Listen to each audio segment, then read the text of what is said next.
1,000 plus herbal medicine sa Pilipinas pero 10 lang ang DOH approved. Bakit? Republic Act 8423 or Traditional and Alternative Medicine Act ay nag-e-establish ng PTAC para pag-aralan ang herbal medicine.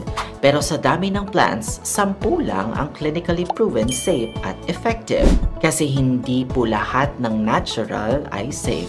Maraming herbal plants ay toxic o walang scientific evidence. Ako po si Neil Brian Galve at ito po ang Nurse Brain at ipapakita ko sa inyo ang 3 criteria ng DOH para sa herbal medicine approval. Una, clinical trials required. Lagundi, Sambong, Ampalaya.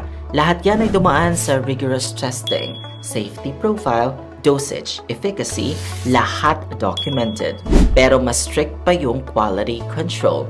Pangalawa, standardized preparation. Exact part ng plant, tamang harvest time, proper processing. Yerba buena leaves, bawang bulbs, bayabas leaves, specific parts lang ang proven effective.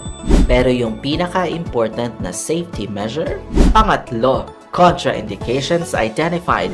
Niyog-niyogan, bawal sa below 4 years old. Bawang dapat full stomach para iwas ulcer. Safety guidelines based sa studies. Kaya tandaan po, stick to DOH-approved herbal medicines. May scientific backing, proven safe, at tamang dosage.